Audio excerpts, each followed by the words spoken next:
Hello everyone, welcome to Voice Voyage, and I know you use this video to fall asleep, so before that, like the video and subscribe to the channel. Also comment down where are you from and what time are you watching.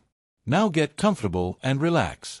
Before we begin, this is a disclaimer that the audiobooks featured on this channel are of works that are in the public domain and are no longer under copyright protection.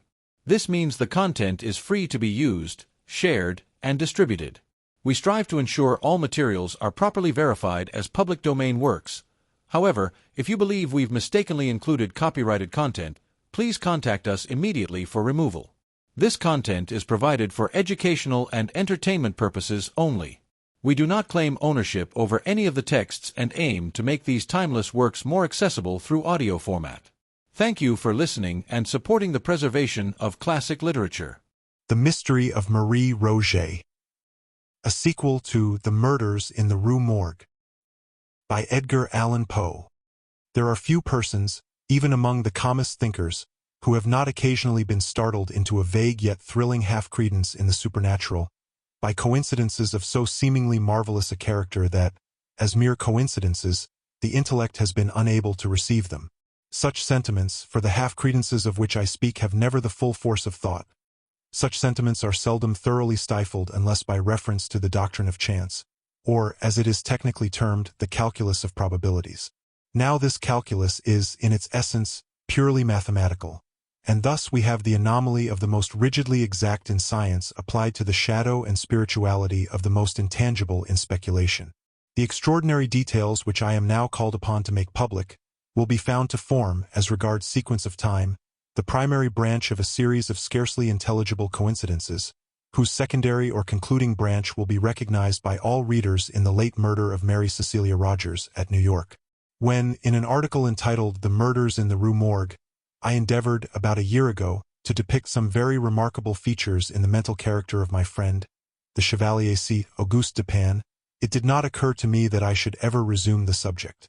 This depicting of character constituted my design, and this design was thoroughly fulfilled in the wild train of circumstances brought to instance Dupin's idiosyncrasy. I might have adduced other examples, but I should have proven no more. Late events, however, in their surprising development, have startled me into some farther details, which will carry with them the air of extorted confession. Hearing what I have lately heard, it would be indeed strange should I remain silent in regard to what I both heard and saw so long ago. Upon the winding up of the tragedy involved in the deaths of Madame L'Espanaye and her daughter, the Chevalier dismissed the affair at once from his attention, and relapsed into his old habits of moody reverie. Prone, at all times, to abstraction, I readily fell in with his humor, and, continuing to occupy our chambers in the Faubourg Saint-Germain, we gave the future to the winds, and slumbered tranquilly in the present, weaving the dull world around us into dreams. But these dreams were not altogether uninterrupted. It may readily be supposed that the part played by my friend, in the drama at the Rue Morgue, had not failed of its impression upon the fancies of the Parisian police. With its emissaries, the name of Dupin had grown into a household word. The simple character of those inductions by which he had disentangled the mystery never having been explained even to the prefect, or to any other individual than myself, of course it is not surprising that the affair was regarded as little less than miraculous, or that the Chevalier's analytical abilities acquired for him the credit of intuition. His frankness would have led him to disabuse every inquirer of such prejudice, but his indolent humor forbade all farther agitation of a topic whose interest to himself had long ceased. It thus happened that he found himself the cynosure of the political eyes, and the cases were not few in which attempt was made to engage his services at the prefecture. One of the most remarkable instances was that of the murder of a young girl named Marie Rogêt. This event occurred about 2 years after the atrocity in the Rue Morgue. Marie, whose Christian and family name will at once arrest attention from their resemblance to those of the unfortunate cigar girl, was the only daughter of the widow Estelle Rogêt. The father had died during the child's infancy, and from the period of his death, until within 18 months before the assassination which forms the subject of our narrative, the mother and daughter had dwelt together in the Rue Pavie Saint-André, Madame there keeping a pension assisted by Marie. Affairs went on thus until the latter had attained her 22nd year, when her great beauty attracted the notice of a perfumer, who occupied one of the shops in the basement of the Palais Royal, and whose custom lay chiefly among the desperate adventurers infesting that neighborhood. Monsieur Leblanc *4 was not unaware of the advantages to be derived from the attendance of the fair Marie in his perfumery, and his liberal proposals were accepted eagerly by the girl, although with somewhat more of hesitation by Madame. The anticipations of the shopkeeper were realized, and his rooms soon became notorious through the charms of the sprightly grisette. She had been in his employ about a year, when her admirers were thrown into confusion by her sudden disappearance from the shop. Monsieur Leblanc was unable to account for her absence, and Madame Rogêt was distracted with anxiety and terror. The public papers immediately took up the theme, and the police were upon the point of making serious investigations, when, one fine morning after the lapse of a week, Marie, in good health, but with a somewhat saddened air, made her reappearance at her usual counter in the perfumery. All inquiry, except that of a private character, was of course immediately hushed. Monsieur Leblanc professed total ignorance, as before. Marie, with Madame, replied to all questions, that the last week had been spent at the house of a relation in the country. Thus the affair died away, and was generally forgotten. For the girl, ostensibly to relieve herself from the impertinence of curiosity, soon bade a final adieu to the perfumer, and sought the shelter of her mother's residence in the Rue Pavie Saint-André. It was about 5 months after this return home that her friends were alarmed by her sudden disappearance for the second time. 3 days elapsed, and nothing was heard of her. On the 4th her corpse was found floating in the Seine, near the shore which is opposite the quartier of the Rue Saint-André, and at a point not very far distant from the secluded neighborhood of the Barrière du Roule. 6. The atrocity of this murder, for it was at once evident that murder had been committed, the youth and beauty of the victim, and, above all, her previous notoriety, conspired to produce intense excitement in the minds of the sensitive Parisians. I can call to mind no similar occurrence producing so general and so intense an effect. For several weeks, in the discussion of this one absorbing theme, even the momentous political topics of the day were forgotten. The prefect made unusual exertions, and the powers of the whole Parisian police were, of course, tasked to the utmost extent. Upon the first discovery of the corpse, it was not supposed that the murderer would be able to elude, for more than a very brief period, the inquisition which was immediately set on foot. It was not until the expiration of a week that it was deemed necessary to offer a reward, and even then this reward was limited to 1,000 francs. In the meantime the investigation proceeded with vigor, if not always with judgment, and numerous individuals were examined to no purpose, while, owing to the continual absence of all clue to the mystery, the popular excitement greatly increased. At the end of the 10th day it was thought advisable to double the sum originally proposed, and, at length, the second week having elapsed without leading to any discoveries, and the prejudice which always exists in Paris against the police having given vent to itself in several serious émeutes, the prefect took it upon himself to offer the sum of 20,000 francs for the conviction of the assassin, or, if more than one should prove to have been implicated, for the conviction of any one of the assassins. In the proclamation setting forth this reward, a full pardon was promised to any accomplice who should come forward in evidence against his fellow, and to the whole was appended, wherever it appeared, the private placard of a committee of citizens, offering 10,000 francs, in addition to the amount proposed by the prefecture. The entire reward thus stood at no less than 30,000 francs, which will be regarded as an extraordinary sum when we consider the humble condition of the girl, and the great frequency, in large cities, of such atrocities as the one described. No one doubted now that the mystery of this murder would be immediately brought to light. But although, in 1 or 2 instances, arrests were made which promised elucidation, yet nothing was elicited which could implicate the parties suspected, and they were discharged forthwith. Strange as it may appear, the 3rd week from the discovery of the body had passed, and passed without any light being thrown upon the subject, before even a rumor of the events which had so agitated the public mind reached the ears of Dupin and myself. Engaged in researches which absorbed our whole attention, it had been nearly a month since either of us had gone abroad, or received a visitor, or more than glanced at the leading political articles in one of the daily papers. The first intelligence of the murder was brought us by G. in person. He called upon us early in the afternoon of the 13th of July, 18, and remained with us until late in the night. He had been piqued by the failure of all his endeavors to ferret out the assassins. His reputation, so he said with a peculiarly Parisian air, was at stake. Even his honor was concerned. The eyes of the public were upon him, and there was really no sacrifice which he would not be willing to make for the development of the mystery. He concluded a somewhat droll speech with a compliment upon what he was pleased to term the tact of Dupin, and made him a direct, and certainly a liberal proposition, the precise nature of which I do not feel myself at liberty to disclose, but which has no bearing upon the proper subject of my narrative. The compliment my friend rebutted as best he could, but the proposition he accepted at once, although its advantages were altogether provisional. This point being settled, the prefect broke forth at once into explanations of his own views, interspersing them with long comments upon the evidence, of which latter we were not yet in possession. He discoursed much and beyond doubt learnedly, while I hazarded an occasional suggestion as the night wore drowsily away. Dupin, sitting steadily in his accustomed armchair, was the embodiment of respectful attention. He wore spectacles during the whole interview, and an occasional signal glance beneath their green glasses sufficed to convince me that he slept not the less soundly, because silently, throughout the 7 or 8 leaden-footed hours which immediately preceded the departure of the prefect. In the morning I procured at the prefecture a full report of all the evidence elicited, and at the various newspaper offices a copy of every paper in which, from first to last, had been published any decisive information in regard to this sad affair. Freed from all that was positively disproved, this mass of information stood thus. Marie Rogêt left the residence of her mother, in the Rue Saint-André, about 9 o'clock in the morning of Sunday, June the 22nd, 18.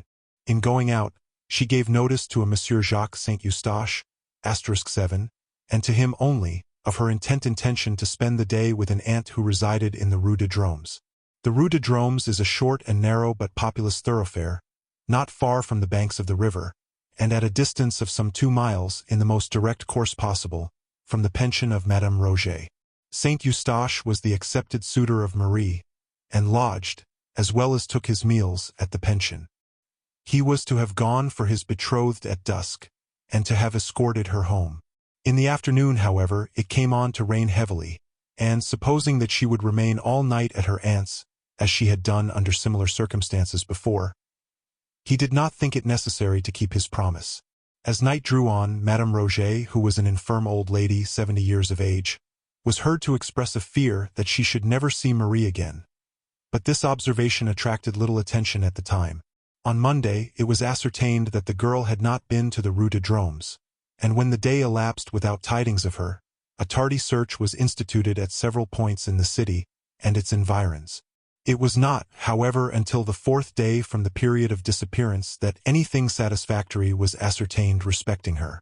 On this day, Wednesday, the 25th of June, a Monsieur Beauvais, *8, who, with a friend, had been making inquiries for Marie near the Barrière du Roule, on the shore of the Seine which is opposite the Rue Saint-André, was informed that a corpse had just been towed ashore by some fishermen, who had found it floating in the river. Upon seeing the body, Beauvais, after some hesitation, identified it as that of the perfumery girl. His friend recognized it more promptly. The face was suffused with dark blood, some of which issued from the mouth. No foam was seen, as in the case of the merely drowned. There was no discoloration in the cellular tissue. About the throat were bruises and impressions of fingers. The arms were bent over on the chest and were rigid. The right hand was clenched, the left partially open. On the left wrist were 2 circular excoriations, apparently the effect of ropes, or of a rope in more than one volution. A part of the right wrist also was much chafed, as well as the back throughout its extent, but more especially at the shoulder blades. In bringing the body to the shore, the fishermen had attached to it a rope, but none of the excoriations had been affected by this. The flesh of the neck was much swollen. There were no cuts apparent, or bruises which appeared the effect of blows. A piece of lace was found tied so tightly around the neck as to be hidden from sight. It was completely buried in the flesh, and was fastened by a knot which lay just under the left ear. This alone would have sufficed to produce death. The medical testimony spoke confidently of the virtuous character of the deceased. She had been subjected, it said, to brutal violence. The corpse was in such condition when found that there could have been no difficulty in its recognition by friends. The dress was much torn and otherwise disordered. In the outer garment, a slip about a foot wide had been torn upward from the bottom hem to the waist, but not torn off. It was wound 3 times around the waist and secured by a sort of hitch in the back. The dress immediately beneath the frock was of fine muslin, and from this a slip 18 inches wide had been torn entirely out, torn very evenly and with great care. It was found around her neck, fitting loosely, and secured with a hard knot. Over this muslin slip and the slip of lace, the strings of a bonnet were attached, the bonnet being appended. The knot by which the strings of the bonnet were fastened was not a lady's, but a slip or sailor's knot. After the recognition of the corpse, it was not, as usual, taken to the morgue, this formality being superfluous, but hastily interred not far from the spot at which it was brought ashore.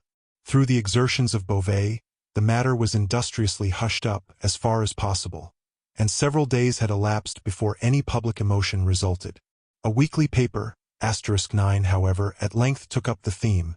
The corpse was disinterred, and a re-examination instituted, but nothing was elicited beyond what has been already noted. The clothes, however, were now submitted to the mother and friends of the deceased, and fully identified as those worn by the girl upon leaving home. Meantime, the excitement increased hourly. Several individuals were arrested and discharged. Saint Eustache fell especially under suspicion, and he failed, at first, to give an intelligible account of his whereabouts during the Sunday on which Marie left home. Subsequently, however, he submitted to Monsieur G. affidavits, accounting satisfactorily for every hour of the day in question. As time passed and no discovery ensued, 1,000 contradictory rumors were circulated, and journalists busied themselves in suggestions. Among these, the one which attracted the most notice was the idea that Marie Rogêt still lived, that the corpse found in the Seine was that of some other unfortunate. It will be proper that I submit to the reader some passages which embody the suggestion alluded to. These passages are literal translations from L'Etoile, *10, a paper conducted, in general, with much ability. Mademoiselle Rogêt left her mother's house on Sunday morning, June the 22nd, 18, with the ostensible purpose of going to see her aunt, or some other connection, in the Rue de Dromes. From that hour, nobody is proved to have seen her. There is no trace or tidings of her at all.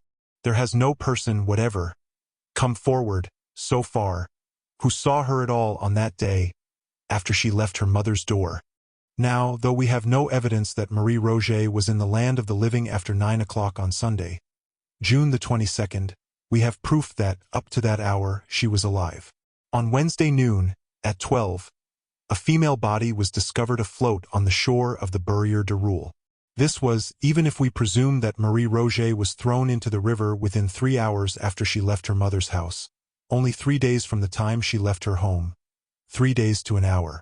But it is folly to suppose that the murder, if murder was committed on her body, could have been consummated soon enough to have enabled her murderers to throw the body into the river before midnight. Those who are guilty of such horrid crimes choose darkness rather than light.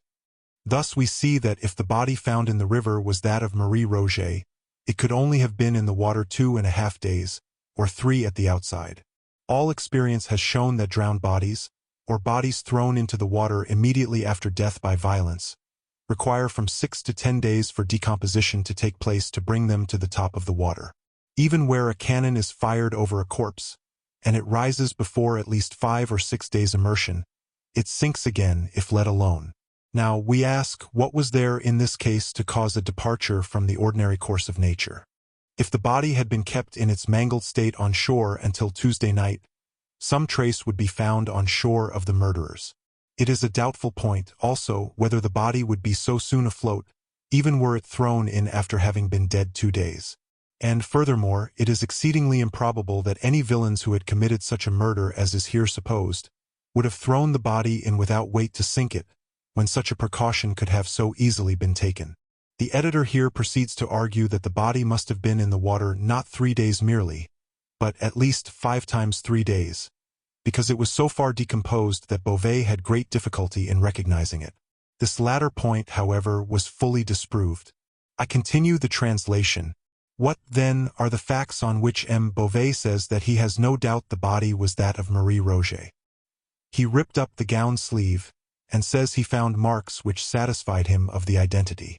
The public generally supposed those marks to have consisted of some description of scars.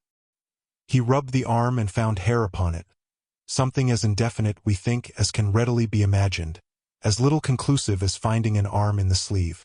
M. Beauvais did not return that night, but sent word to Madame Rogêt, at 7 o'clock on Wednesday evening, that an investigation was still in progress respecting her daughter. If we allow that Madame Rogêt, from her age and grief, could not go over, which is allowing a great deal, there certainly must have been someone who would have thought it worthwhile to go over and attend the investigation, if they thought the body was that of Marie. Nobody went over. There was nothing said or heard about the matter in the Rue Pavie Saint-André that reached even the occupants of the same building. M. Saint Eustache, the lover and intended husband of Marie, who boarded in her mother's house, deposes that he did not hear of the discovery of the body of his intended until the next morning, when M. Beauvais came into his chamber and told him of it. For an item of news like this, it strikes us it was very coolly received. In this way the journal endeavored to create the impression of an apathy on the part of the relatives of Marie, inconsistent with the supposition that these relatives believed the corpse to be hers. Its insinuations amount to this, that Marie, with the connivance of her friends, had absented herself from the city for reasons involving a charge against her chastity, and that these friends, upon the discovery of a corpse in the Seine, somewhat resembling that of the girl, had availed themselves of the opportunity to impress the public with the belief of her death. But Latoile was again over-hasty.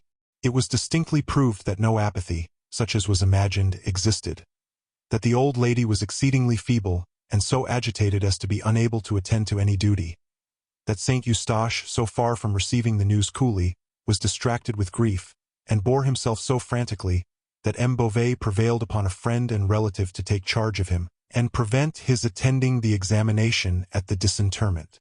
Moreover, although it was stated by Latoile that the corpse was reinterred at the public expense, that an advantageous offer of private sculpture was absolutely declined by the family, and that no member of the family attended the ceremonial, although, I say, all this was asserted by Latoile in furtherance of the impression it designed to convey, yet all this was satisfactorily disproved.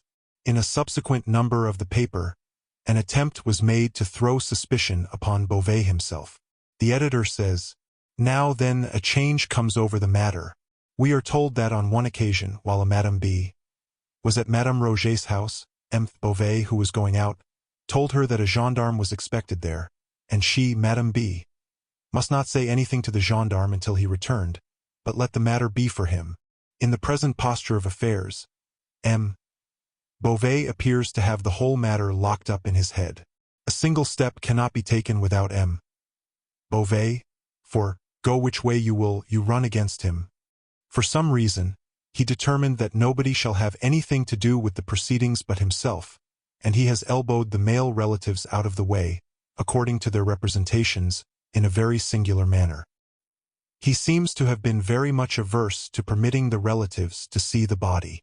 By the following fact, some color was given to the suspicion thus thrown upon Beauvais. A visitor at his office, a few days prior to the girl's disappearance, and during the absence of its occupant, had observed a rose in the keyhole of the door, and the name Marie inscribed upon a slate which hung near at hand. The general impression, so far as we were enabled to glean it from the newspapers, seemed to be that Marie had been the victim of a gang of desperadoes, that by these she had been borne across the river, maltreated and murdered. Le Commercial, *11, however, a print of extensive influence, was earnest in combating this popular idea. I quote a passage or two from its columns. "We are persuaded that pursuit has hitherto been on a false scent, so far as it has been directed to the Burier du Roule.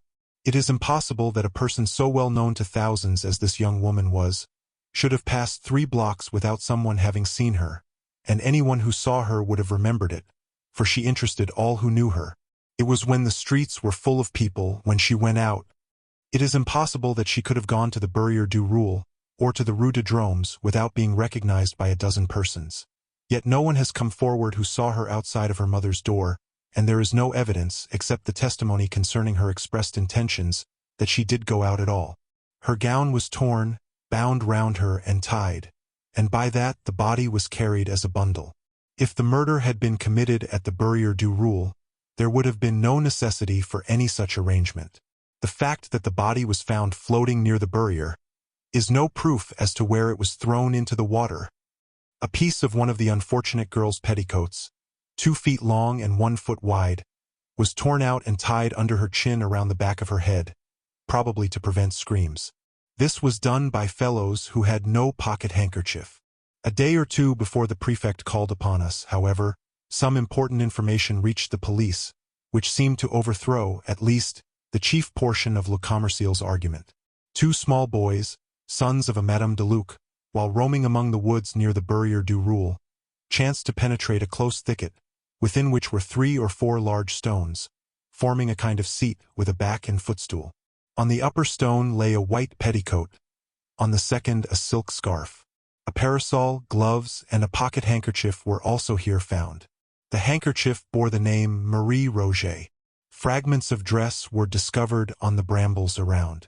The earth was trampled, the bushes were broken, and there was every evidence of a struggle. Between the thicket and the river, the fences were found taken down, and the ground bore evidence of some heavy burthen having been dragged along it.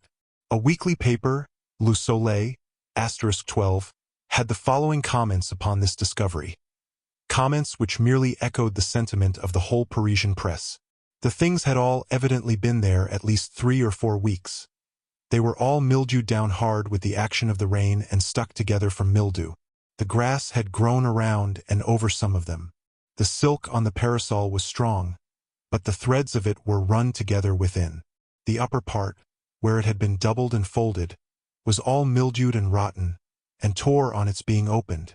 The pieces of her frock torn out by the bushes were about 3 inches wide and 6 inches long.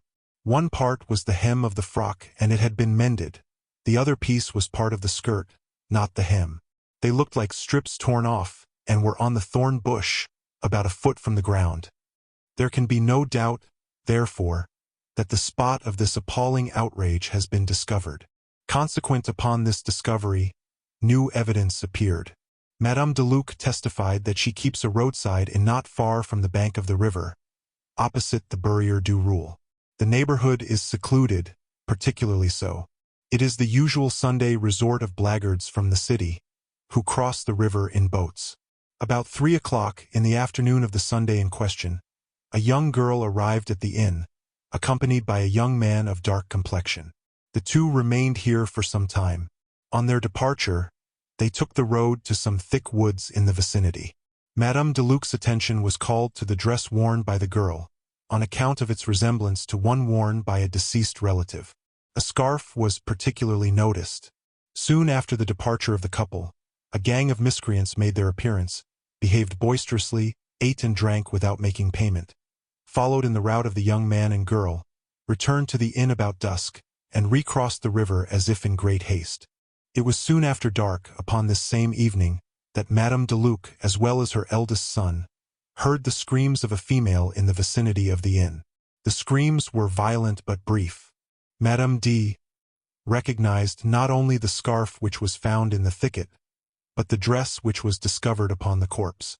An omnibus driver, Valence, *13, now also testified that he saw Marie Rogêt cross a ferry on the Seine, on the Sunday in question, in company with a young man of dark complexion. He, Valence, knew Marie, and could not be mistaken in her identity. The articles found in the thicket were fully identified by the relatives of Marie. The items of evidence and information thus collected by myself, from the newspapers at the suggestion of Dupin, embraced only one more point, but this was a point of seemingly vast consequence. It appears that, immediately after the discovery of the clothes as above described, the lifeless or nearly lifeless body of Saint Eustache, Marie's betrothed, was found in the vicinity of what all now supposed the scene of the outrage. A phial labeled laudanum, and emptied, was found near him. His breath gave evidence of the poison.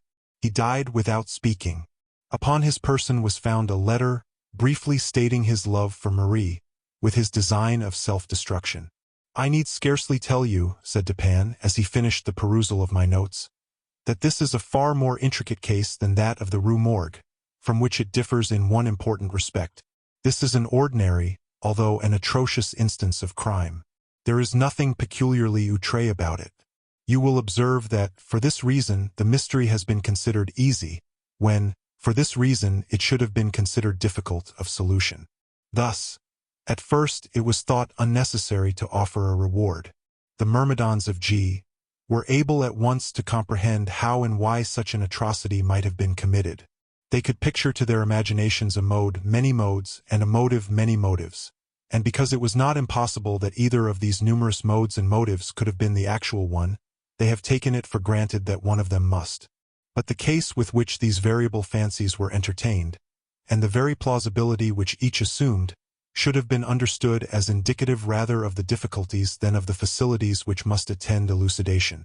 I have before observed that it is by prominences above the plane of the ordinary that reason feels her way, if at all, in her search for the true, and that the proper question in cases such as this is not so much what has occurred, as what has occurred that has never occurred before. In the investigations at the house of Madame L'Espanaye, *14, the agents of G were discouraged and confounded by that very unusualness which, to a properly regulated intellect, would have afforded the surest omen of success, while this same intellect might have been plunged in despair at the ordinary character of all that met the eye in the case of the perfumery girl, and yet told of nothing but easy triumph to the functionaries of the prefecture.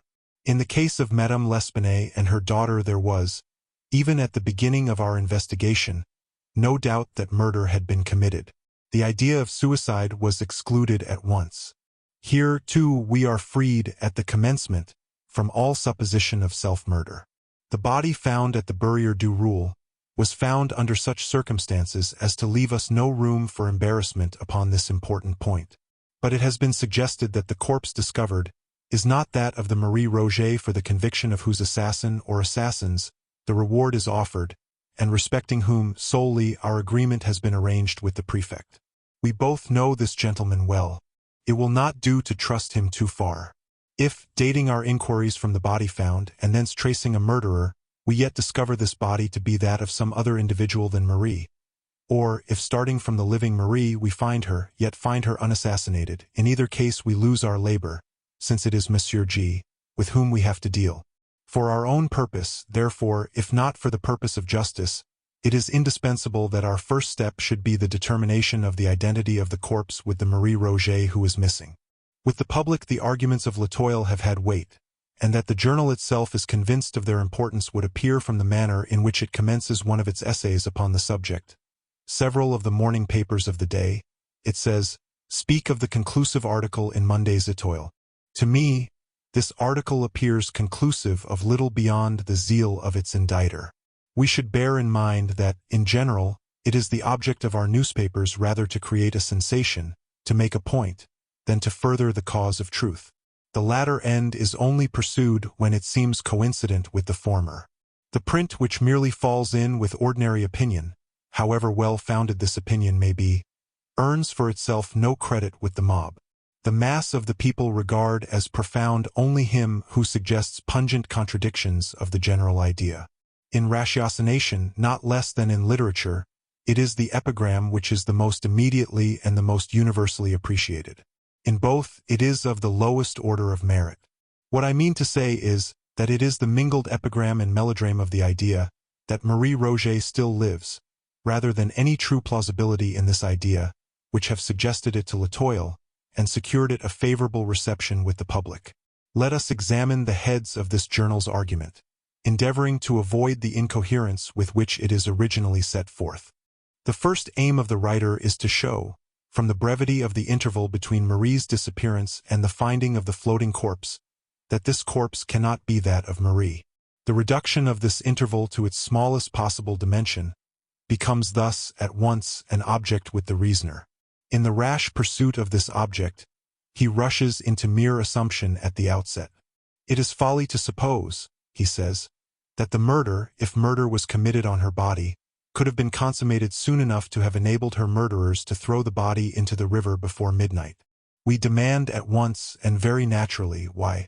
Why is it folly to suppose that the murder was committed within 5 minutes after the girl's quitting her mother's house? Why is it folly to suppose that the murder was committed at any given period of the day? There have been assassinations at all hours. But, had the murder taken place at any moment between 9 o'clock in the morning of Sunday and a quarter before midnight, there would still have been time enough to throw the body into the river before midnight. This assumption, then, amounts precisely to this, that the murder was not committed on Sunday at all, and, if we allow Latoile to assume this, we may permit it any liberties whatever.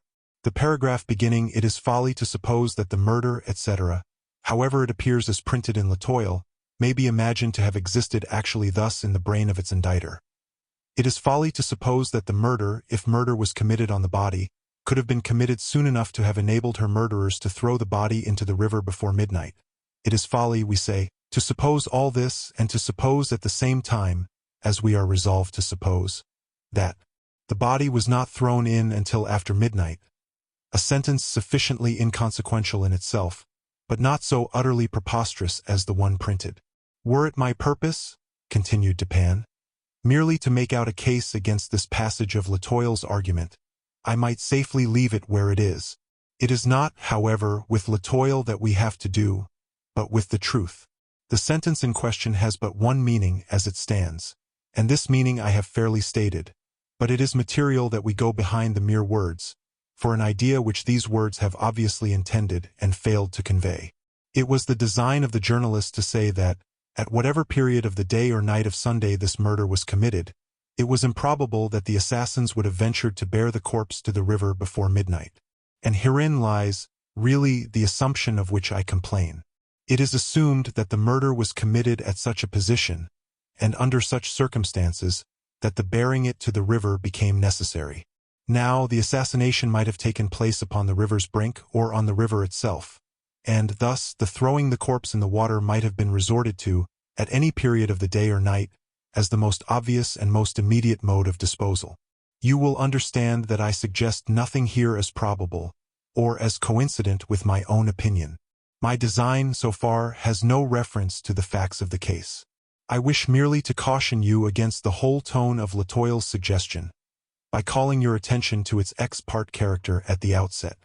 Having prescribed thus a limit to suit its own preconceived notions, having assumed that, if this were the body of Marie, it could have been in the water but a very brief time, the journal goes on to say, all experience has shown that drowned bodies, or bodies thrown into the water immediately after death by violence, require from 6 to 10 days for sufficient decomposition to take place to bring them to the top of the water.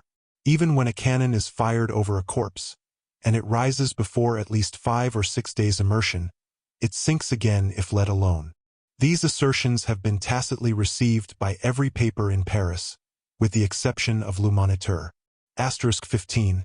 This latter print endeavors to combat that portion of the paragraph which has reference to drowned bodies only, by citing some 5 or 6 instances in which the bodies of individuals known to be drowned were found floating after the lapse of less time than is insisted upon by Latoile. But there is something excessively unphilosophical in the attempt on the part of Le Moniteur to rebut the general assertion of Latoile by a citation of particular instances militating against that assertion.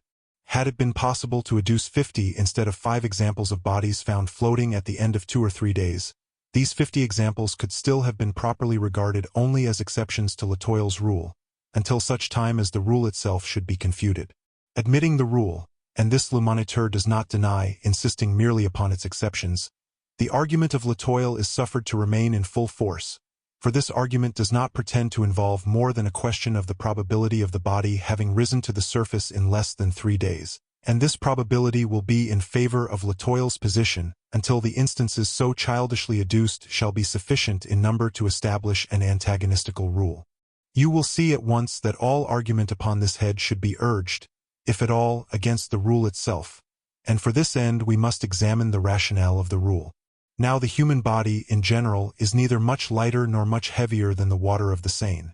That is to say, the specific gravity of the human body in its natural condition is about equal to the bulk of fresh water which it displaces.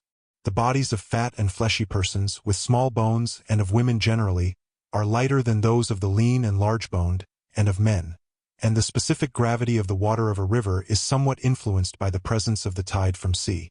But, leaving this tide out of question, it may be said that very few human bodies will sink at all, even in fresh water of their own accord.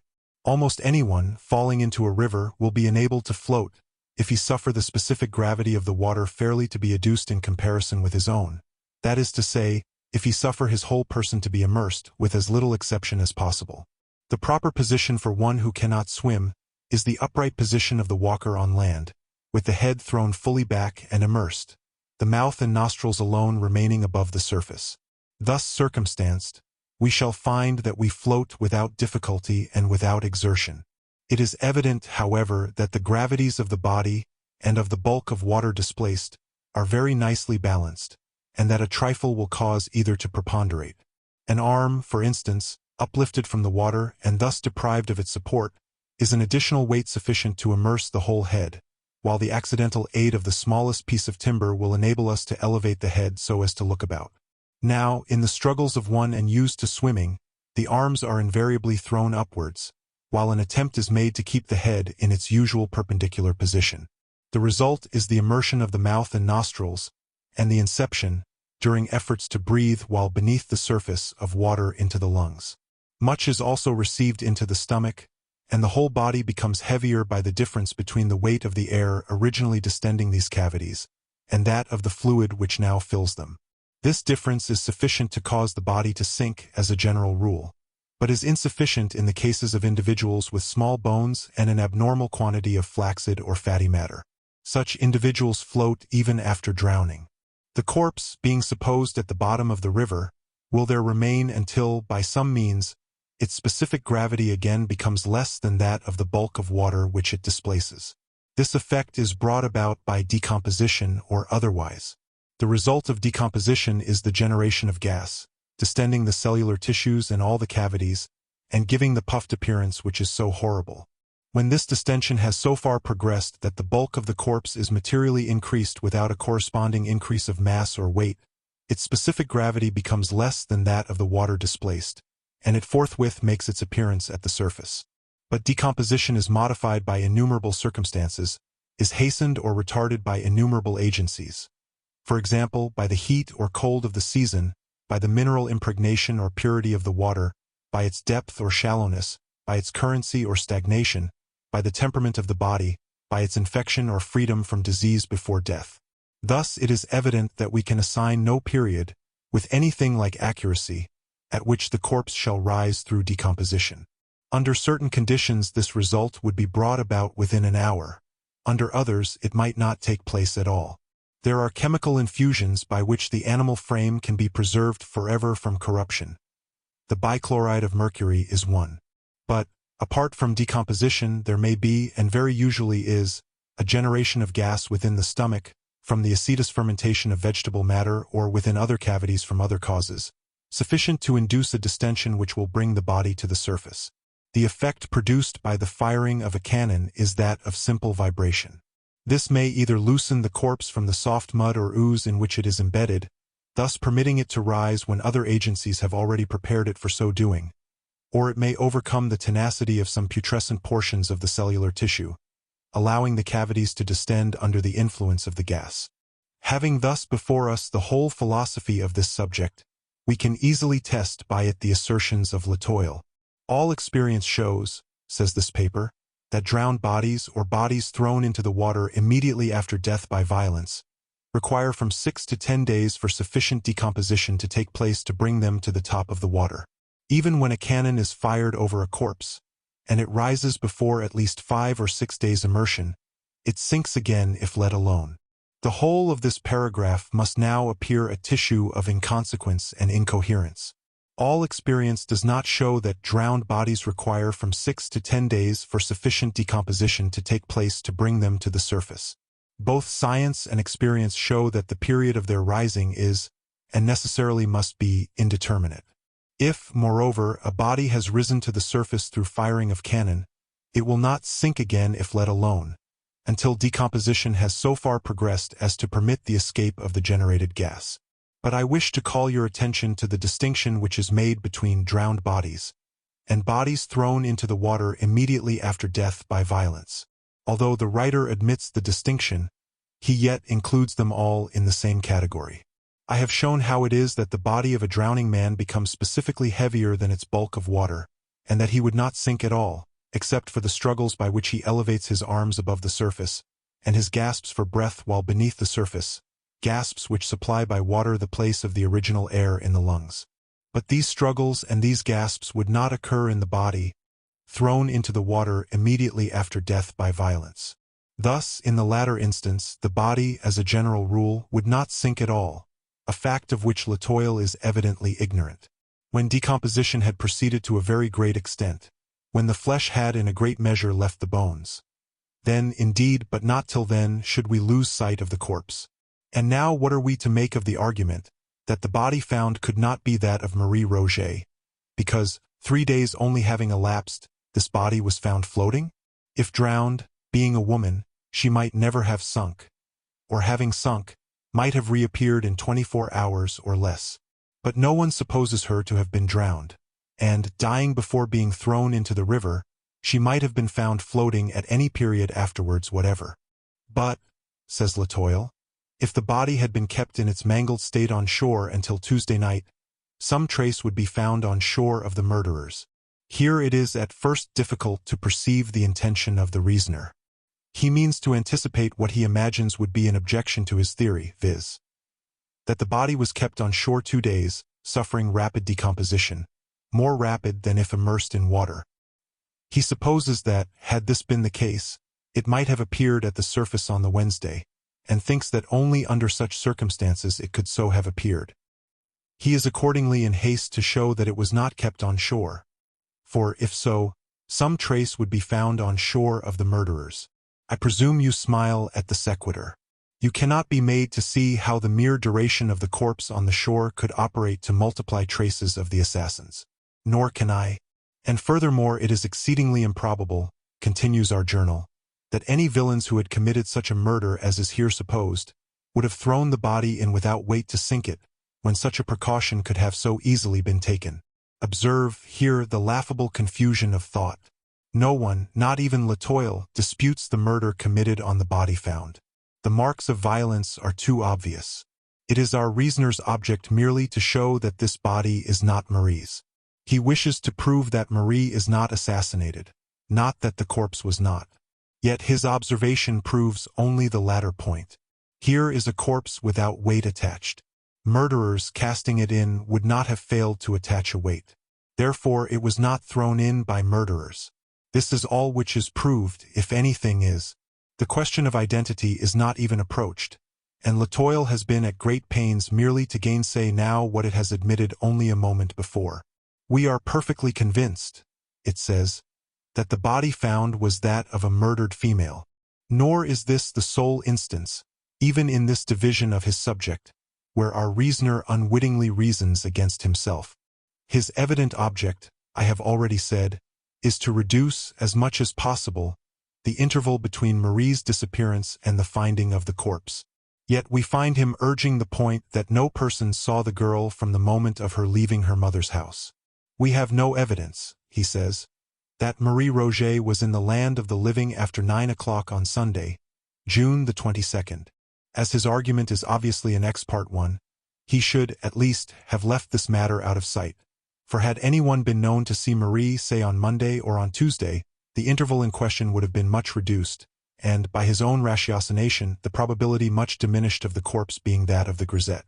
It is, nevertheless, amusing to observe that Latoile insists upon its point in the full belief of its furthering its general argument. Reperuse now that portion of this argument which has reference to the identification of the corpse by Beauvais. In regard to the hair upon the arm, Latoile has been obviously disingenuous. Beauvais, not being an idiot, could never have urged, in identification of the corpse, simply hair upon its arm. No arm is without hair. The generality of the expression of Latoile is a mere perversion of the witness phraseology. He must have spoken of some peculiarity in this hair. It must have been a peculiarity of color, of quantity, of length, or of situation. Her foot, says the journal, was small, so are thousands of feet. Her garter is no proof whatever, nor is her shoe, for shoes and garters are sold in packages. The same may be said of the flowers in her hat. One thing upon which M. Beauvais strongly insists is that the clasp on the garter found had been set back to take it in. This amounts to nothing, for most women find it proper to take a pair of garters home and fit them to the size of the limbs they are to encircle, rather than to try them in the store where they purchase. Here it is difficult to suppose the reasoner in earnest. Had M. Beauvais, in his search for the body of Marie, discovered a corpse corresponding in general size and appearance to the missing girl, he would have been warranted, without reference to the question of habiliment at all, in forming an opinion that his search had been successful. If, in addition to the point of general size and contour, he had found upon the arm a peculiar hairy appearance which he had observed upon the living Marie, his opinion might have been justly strengthened, and the increase of positiveness might well have been in the ratio of the peculiarity or unusualness of the hairy mark. If, the feet of Marie being small, those of the corpse were also small, the increase of probability that the body was that of Marie would not be an increase in a ratio merely arithmetical, but in one highly geometrical or accumulative. Add to all this shoes such as she had been known to wear upon the day of her disappearance, and, although these shoes may be sold in packages, you so far augment the probability as to verge upon the certain. What, of itself, would be no evidence of identity, becomes through its corroborative position proof most sure. Give us, then, flowers in the hat corresponding to those worn by the missing girl, and we seek for nothing farther. If only one flower, we seek for nothing farther. What then if 2 or 3 or more? Each successive one is multiple evidence, proof not added to proof, but multiplied by hundreds or thousands. Let us now discover, upon the deceased, garters such as the living used, and it is almost folly to proceed. But these garters are found to be tightened, by the setting back of a clasp, in just such a manner as her own had been tightened by Marie, shortly previous to her leaving home. It is now madness or hypocrisy to doubt. What Latoile says in respect to this abbreviation of the garters being an usual occurrence, shows nothing beyond its own pertinacity in error. The elastic nature of the clasp garter is self-demonstration of the unusualness of the abbreviation. What is made to adjust itself must of necessity require foreign adjustment but rarely. It must have been by an accident, in its strictest sense, that these garters of Marie needed the tightening described. They alone would have amply established her identity. But it is not that the corpse was found to have the garters of the missing girl, or found to have her shoes, or her bonnet, or the flowers of her bonnet, or her feet, or a peculiar mark upon the arm, or her general size and appearance. It is that the corpse had each and all collectively. Could it be proved that the editor of Latoile really entertained a doubt, under the circumstances, there would be no need, in his case, of a commission de lunatico inquirendo. He has thought it sagacious to echo the small talk of the lawyers, who, for the most part, content themselves with echoing the rectangular precepts of the courts. I would here observe that very much of what is rejected as evidence by a court is the best of evidence to the intellect.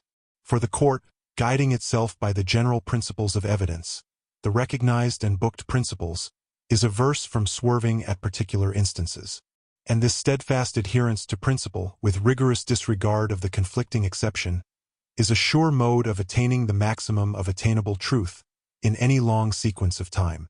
The practice, in mass, is therefore philosophical, but it is not the less certain that it engenders vast individual error. In respect to the insinuations leveled at Beauvais, you will be willing to dismiss them in a breath. You have already fathomed the true character of this good gentleman. He is a busybody, with much of romance and little of wit. Anyone so constituted will readily so conduct himself, upon occasion of real excitement, as to render himself liable to suspicion on the part of the over-acute or the ill-disposed. M. Beauvais, as it appears from your notes, had some personal interviews with the editor of Latoile, and offended him by venturing an opinion that the corpse, notwithstanding the theory of the editor, was, in sober fact, that of Marie.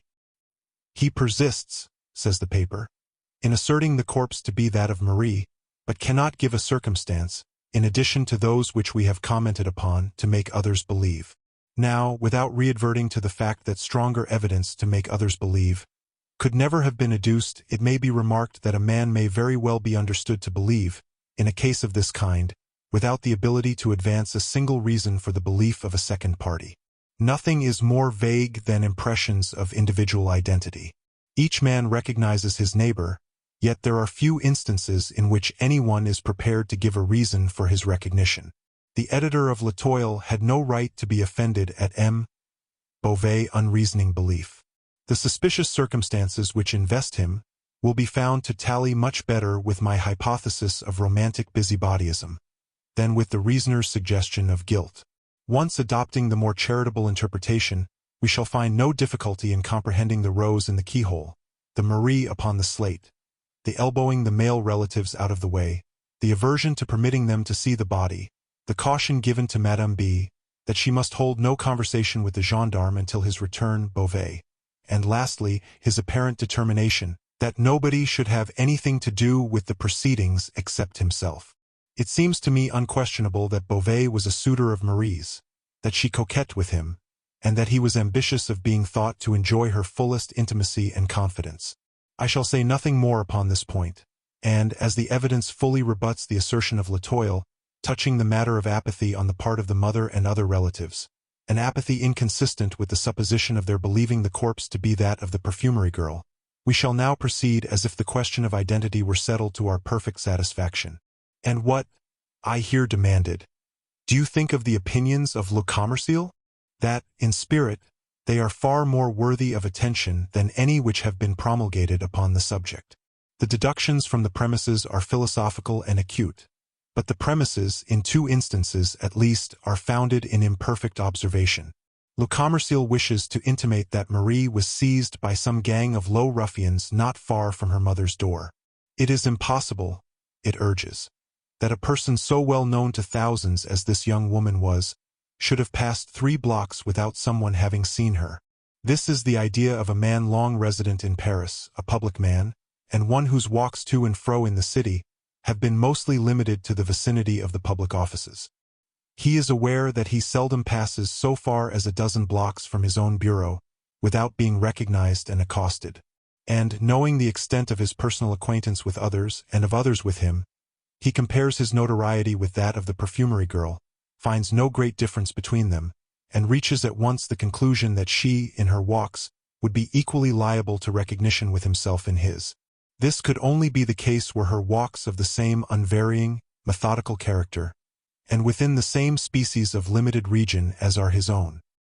He passes to and fro at regular intervals, within a confined periphery, abounding in individuals who are led to observation of his person through interest in the kindred nature of his occupation with their own. But the walks of Marie may, in general, be supposed discursive. In this particular instance, it will be understood as most probable that she proceeded upon a route of more than average diversity from her accustomed ones. The parallel which we imagine to have existed in the mind of Le Commerciel would only be sustained in the event of the 2 individuals traversing the whole city. In this case, granting the personal acquaintances to be equal, the chances would be also equal that an equal number of personal encounters would be made. For my own part, I should hold it not only as possible, but as very far more than probable, that Marie might have proceeded, at any given period, by any one of the many routes between her own residence and that of her aunt, without meeting a single individual whom she knew, or by whom she was known. In viewing this question in its full and proper light, we must hold steadily in mind the great disproportion between the personal acquaintances of even the most noted individual in Paris, and the entire population of Paris itself. But whatever force there may still appear to be in the suggestion of Le Commerciel, will be much diminished when we take into consideration the hour at which the girl went abroad. It was when the streets were full of people, says Le Commerciel, that she went out. But not so. It was at 9 o'clock in the morning. Now at 9 o'clock of every morning in the week, with the exception of Sunday, the streets of the city are, it is true, thronged with people. At 9 on Sunday, the populace are chiefly within doors preparing for church. No observing person can have failed to notice the peculiarly deserted air of the town, from about 8 until 10 on the morning of every Sabbath. Between 10 and 11 the streets are thronged, but not at so early a period as that designated.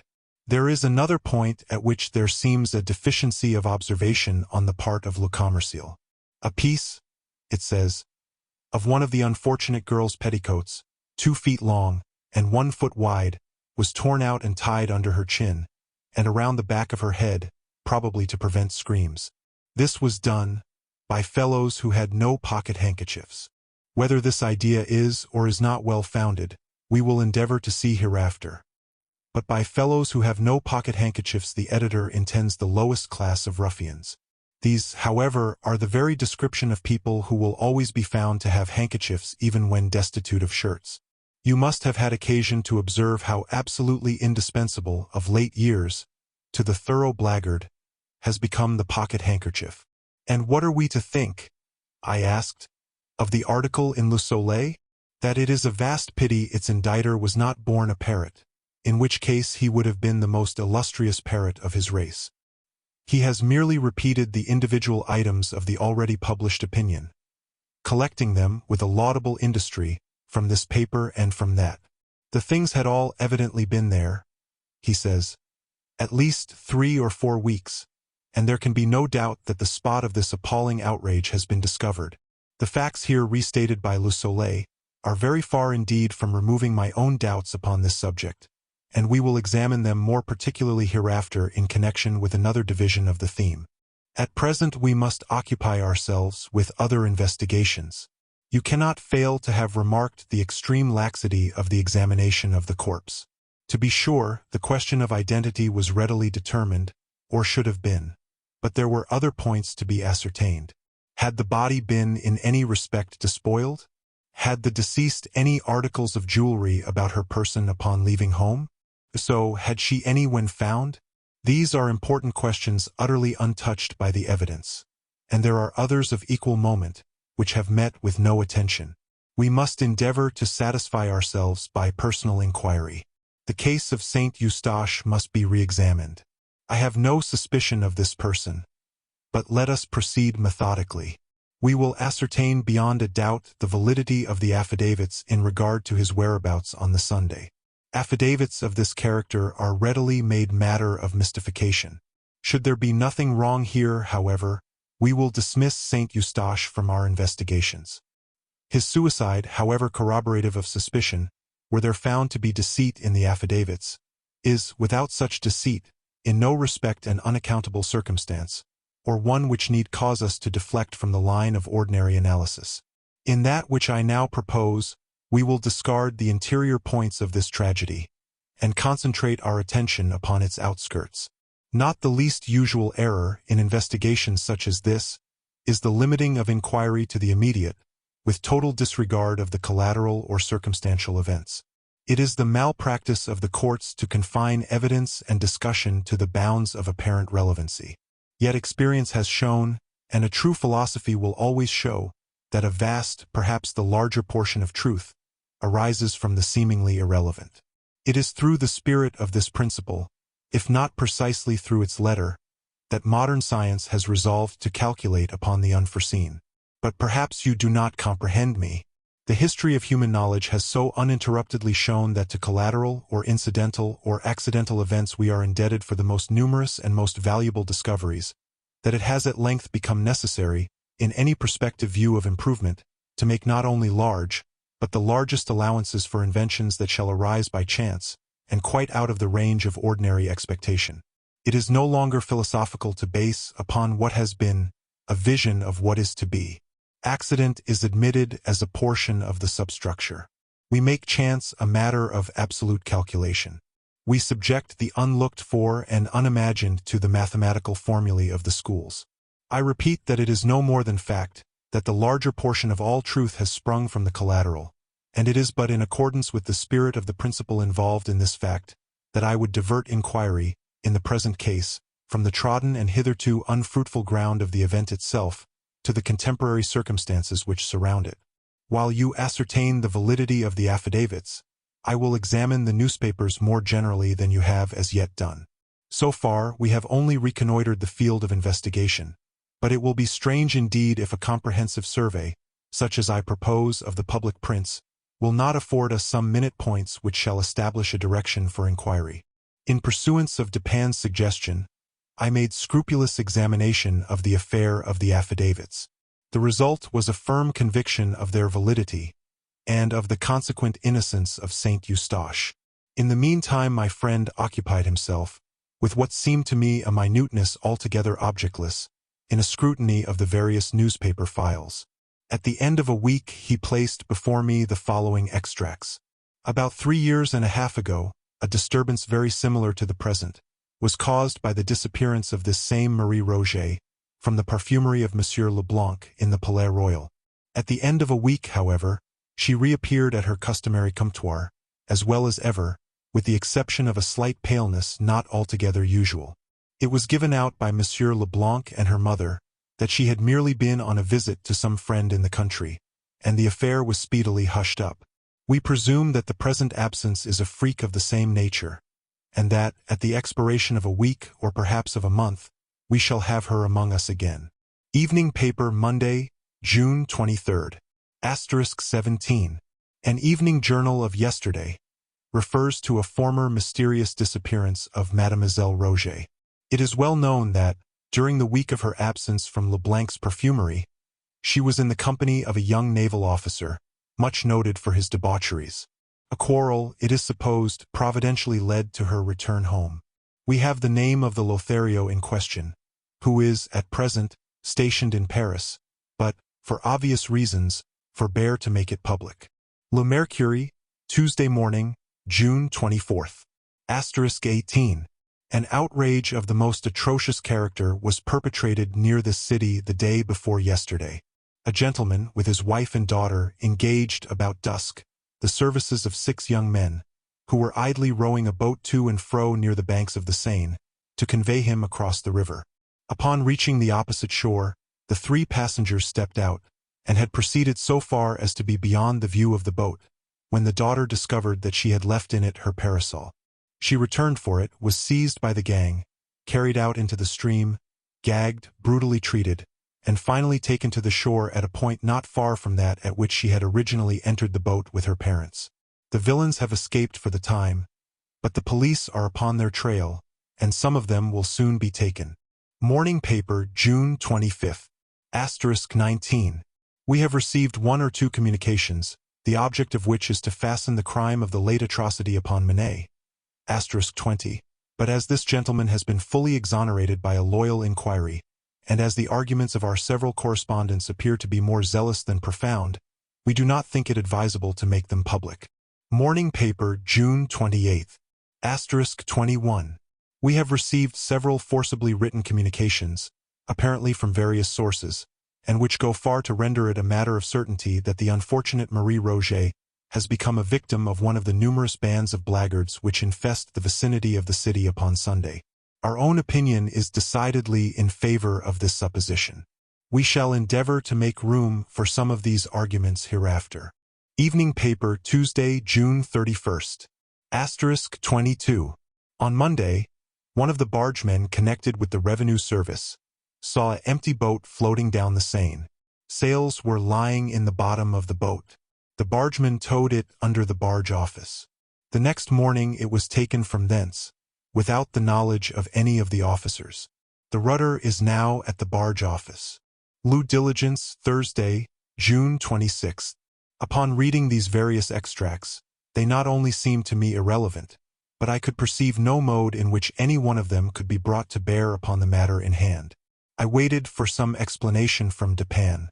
"It is not my present design," he said, "to dwell upon the first and second of those extracts. I have copied them chiefly to show you the extreme remissness of the police, who, as far as I can understand from the prefect, have not troubled themselves, in any respect, with an examination of the naval officer alluded to. Yet it is mere folly to say that between the first and second disappearance of Marie there is no supposable connection. Let us admit the first elopement to have resulted in a quarrel between the lovers, and the return home of the betrayed. We are now prepared to view a second elopement, if we know that an elopement has again taken place, as indicating a renewal of the betrayer's advances, rather than as the result of new proposals by a second individual. We are prepared to regard it as a making up of the old amour, rather than as the commencement of a new one. The chances are 10 to 1 that he who had once eloped with Marie would again propose an elopement, rather than that she to whom proposals of elopement had been made by one individual should have them made to her by another. And here let me call your attention to the fact that the time elapsing between the first ascertained and the second supposed elopement is a few months more than the general period of the cruises of our men of war. Had the lover been interrupted in his first villainy by the necessity of departure to sea, and had he seized the first moment of his return to renew the base designs not yet altogether accomplished, or not yet altogether accomplished by him? Of all these things we know nothing. You will say, however, that, in the second instance, there was no elopement as imagined. Certainly not, but are we prepared to say that there was not the frustrated design? Beyond Saint Eustache and perhaps Beauvais, we find no recognized, no open, no honorable suitors of Marie. Of none other is there anything said. Who, then, is the secret lover of whom the relatives, at least most of them, know nothing, but whom Marie meets upon the morning of Sunday, and who is so deeply in her confidence that she hesitates not to remain with him until the shades of the evening descend, amid the solitary groves of the Barrière du Roule? Who is that secret lover, I ask, of whom at least most of the relatives know nothing? And what means the singular prophecy of Madame Rogêt on the morning of Marie's departure? I fear that I shall never see Marie again. But if we cannot imagine Madame Rogêt privy to the design of elopement, may we not at least suppose this design entertained by the girl? Upon quitting home, she gave it to be understood that she was about to visit her aunt in the Rue de Drômes, and Saint Eustache was requested to call for her at dark. Now, at first glance, this fact strongly militates against my suggestion. But let us reflect that she did meet some companion, and proceed with him across the river, reaching the Barrière du Roule at so late an hour as 3 o'clock in the afternoon, is known. But in consenting so to accompany this individual, for whatever purpose, to her mother known or unknown, she must have thought of her expressed intention when leaving home, and of the surprise and suspicion aroused in the bosom of her affianced suitor, Saint Eustache, when, calling for her at the hour appointed in the Rue de Drômes, he should find that she had not been there, and when, moreover, upon returning to the pension with this alarming intelligence, he should become aware of her continued absence from home. She must have thought of these things, I say. She must have foreseen the chagrin of Saint Eustache, the suspicion of all. She could not have thought of returning to brave this suspicion, but the suspicion becomes a point of trivial importance to her, if we suppose her not intending to return. We may imagine her thinking thus: I am to meet a certain person for the purpose of elopement, or for certain other purposes known only to myself. It is necessary that there be no chance of interruption. There must be sufficient time given us to elude pursuit. I will give it to be understood that I shall visit and spend the day with my aunt at the Rue de Drômes.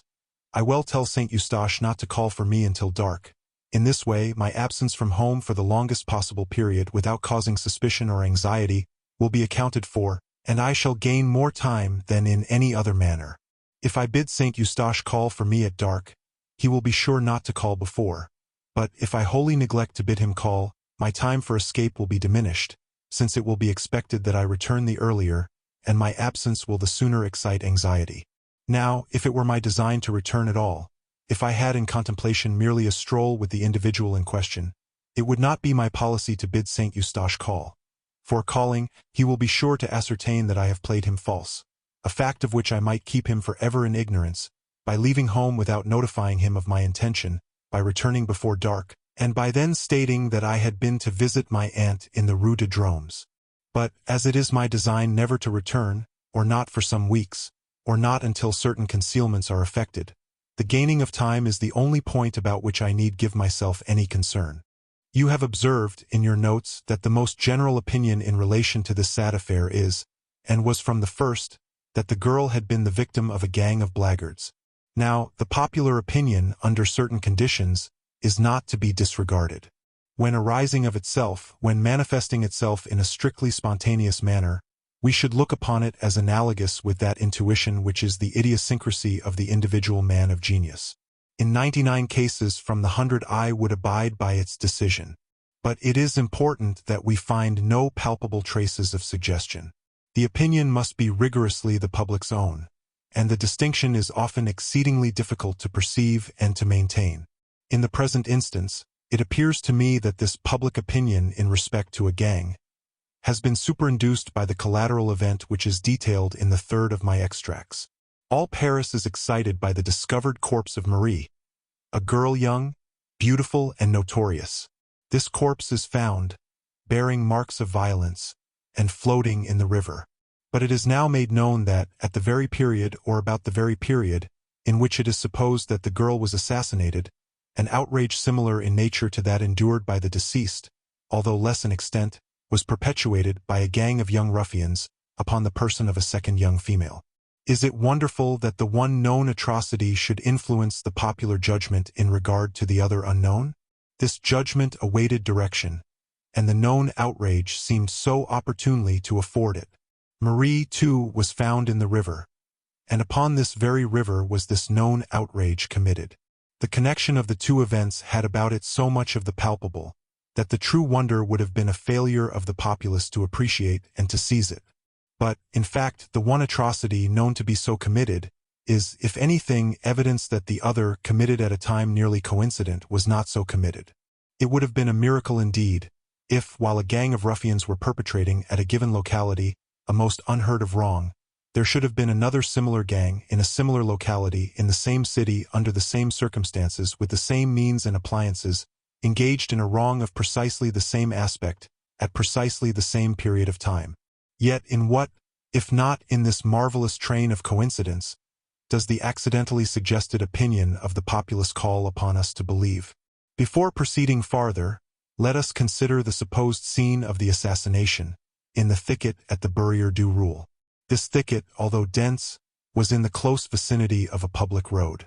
Within were 3 or 4 large stones, forming a kind of seat with a back and footstool. On the upper stone was discovered a white petticoat.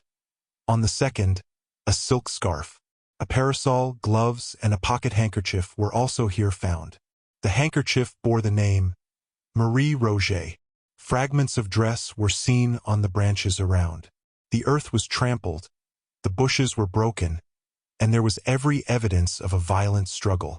Notwithstanding the acclamation with which the discovery of this thicket was received by the press, and the unanimity with which it was supposed to indicate the precise scene of the outrage, it must be admitted that there was some very good reason for doubt. That it was the scene I may or I may not believe, but there was excellent reason for doubt. Had the true scene been, as Le Commerciel suggested, in the neighborhood of the Rue Pavie Saint-André, the perpetrators of the crime, supposing them still resident in Paris, would naturally have been stricken with terror at the public attention thus acutely directed into the proper channel. And in certain classes of minds there would have arisen, at once, a sense of the necessity of some exertion to redivert this attention. And thus, the thicket of the Barrière du Roule having been already suspected, the idea of placing the articles where they were found might have been naturally entertained. There is no real evidence, although Le Soleil so supposes, that the articles discovered had been more than a very few days in the thicket, while there is much circumstantial proof that they could not have remained there, without attracting attention, during the 20 days elapsing between the fatal Sunday and the afternoon upon which they were found by the boys. They were all mildewed down hard, says Le Soleil, adopting the opinions of its predecessors, with the action of the rain, and stuck together from mildew. The grass had grown around and over some of them. The silk of the parasol was strong, but the threads of it were run together within. The upper part, where it had been doubled and folded, was all mildewed and rotten, and tore on being opened. In respect to the grass having grown around and over some of them, it is obvious that the fact could only have been ascertained from the words, and thus from the recollections of 2 small boys. For these boys removed the articles and took them home before they had been seen by a third party. But grass will grow, especially in warm and damp weather, such as was that of the period of the murder, as much as 2 or 3 inches in a single day. A parasol lying upon a newly turfed ground might, in a single week, be entirely concealed from sight by the upspringing grass. And touching that mildew upon which the editor of Le Soleil so pertinaciously insists, that he employs the word no less than 3 times in the brief paragraph just quoted, is he really unaware of the nature of this mildew? Is he to be told that it is one of the many classes of fungus, of which the most ordinary feature is its upspringing and decadence within 24 hours? Thus we see, at a glance, that what has been most triumphantly adduced in support of the idea that the articles had been for at least 3 or 4 weeks in the thicket is most absurdly null as regards any evidence of that fact. On the other hand, it is exceedingly difficult to believe that these articles could have remained in the thicket specified for a longer period than a single week, for a longer period than from one Sunday to the next. Those who know anything of the vicinity of Paris know the extreme difficulty of finding seclusion unless at a great distance from its suburbs. Such a thing as an unexplored, or even an unfrequently visited recess, amid its woods or groves, is not for a moment to be imagined. Let anyone who, being at heart a lover of nature, is yet chained by duty to the dust and heat of this great metropolis, let any such one attempt, even during the weekdays, to slake his thirst for solitude amid the scenes of natural loveliness which immediately surround us. At every second step, he will find the growing charm dispelled by the voice and personal intrusion of some ruffian or party of carousing blackguards. He will seek privacy amid the densest foliage, all in vain. Here are the very nooks where the unwashed most abound. Here are the temples most desecrate. With sickness of the heart, the wanderer will flee back to the polluted Paris as to a less odious because less incongruous sink of pollution. But if the vicinity of the city is so beset during the working days of the week, how much more so on the Sabbath? It is now especially that, released from the claims of labor, or deprived of the customary opportunities of crime, the town blackguard seeks the precincts of the town, not through love of the rural, which in his heart he despises, but by way of escape from the restraints and conventionalities of society. He desires less the fresh air and the green trees than the utter license of the country. Here, at the roadside inn or beneath the foliage of the woods, he indulges, unchecked by any eye except those of his boon companions, in all the mad excess of a counterfeit hilarity, the joint offspring of liberty and of rum. I say nothing more than what must be obvious to every dispassionate observer, when I repeat that the circumstance of the articles in question having remained undiscovered, for a longer period than from one Sunday to another, in any thicket in the immediate neighborhood of Paris, is to be looked upon as little less than miraculous. But there are not wanting other grounds for the suspicion that the articles were placed in the thicket with the view of diverting attention from the real scene of the outrage. And, first, let me direct your notice to the date of the discovery of the articles. Collate this with the date of the 5th extract made by myself from the newspapers. You will find that the discovery followed, almost immediately, the urgent communications sent to the evening paper. These communications, although various and apparently from various sources, tended all to the same point, viz., the directing of attention to a gang as the perpetrators of the outrage, and to the neighborhood of the Barrière du Roule as its scene. Now here, of course, the suspicion is not that, in consequence of these communications, or of the public attention by them directed, the articles were found by the boys, but the suspicion might and may well have been that the articles were not before found by the boys, for the reason that the articles had not before been in the thicket, having been deposited there only at so late a period as at the date, or shortly prior to the date of the communication, by the guilty authors of these communications themselves. This thicket was a singular, an exceedingly singular one. It was unusually dense. Within its naturally walled enclosure were 3 extraordinary stones, forming a seat with a back and footstool. And this thicket, so full of a natural art, was in the immediate vicinity, within a few rods of the dwelling of Madame de Luc, whose boys were in the habit of closely examining the shrubberies about them in search of the bark of the sassafras. Would it be a rash wager, a wager of 1,000 to 1, that a day never passed over the heads of these boys without finding at least one of them ensconced in the umbrageous hall and enthroned upon its natural throne? Those who would hesitate at such a wager have either never been boys themselves, or have forgotten the boyish nature. I repeat, it is exceedingly hard to comprehend how the articles could have remained in this thicket undiscovered, for a longer period than 1 or 2 days, and that thus there is good ground for suspicion, in spite of the dogmatic ignorance of Le Soleil, that they were, at a comparatively late date, deposited where found. But there are still other and stronger reasons for believing them so deposited than any which I have as yet urged. And now let me beg your notice to the highly artificial arrangement of the articles. On the upper stone lay a white petticoat. On the second, a silk scarf. Scattered around were a parasol, gloves, and a pocket handkerchief bearing the name Marie Rogêt. Here is just such an arrangement as would naturally be made by a not over-acute person wishing to dispose the articles naturally. But it is by no means a really natural arrangement. I should rather have looked to see the things all lying on the ground and trampled underfoot. In the narrow limits of that bower, it would have been scarcely possible that the petticoat and scarf should have retained a position upon the stones, when subjected to the brushing to and fro of many struggling persons. There was evidence, it is said, of a struggle, and the earth was trampled, the bushes were broken. But the petticoat and the scarf are found deposited as if upon shelves. The pieces of the frock torn out by the bushes were about 3 inches wide and 6 inches long. One part was the hem of the frock, and it had been mended. They looked like strips torn off. Here, inadvertently, Le Soleil has employed an exceedingly suspicious phrase. The pieces, as described, do indeed look like strips torn off, but purposely and by hand. It is one of the rarest of accidents that a piece is torn off, from any garment such as is now in question, by the agency of a thorn. From the very nature of such fabrics, a thorn or nail becoming entangled in them, tears them rectangularly, divides them into 2 longitudinal rents at right angles with each other, and meeting at an apex where the thorn enters, but it is scarcely possible to conceive the piece torn off. I never so knew it, nor did you. To tear a piece off from such fabric, 2 distinct forces in different directions will be, in almost every case, required.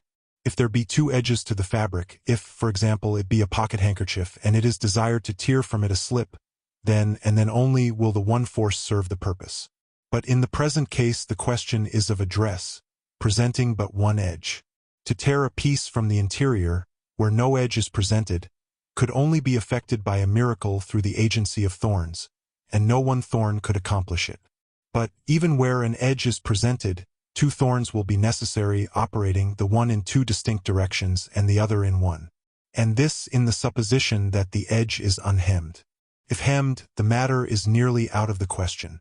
We thus see the numerous and great obstacles in the way of pieces being torn off through the simple agency of thorns. Yet we are required to believe not only that one piece but that many have been so torn.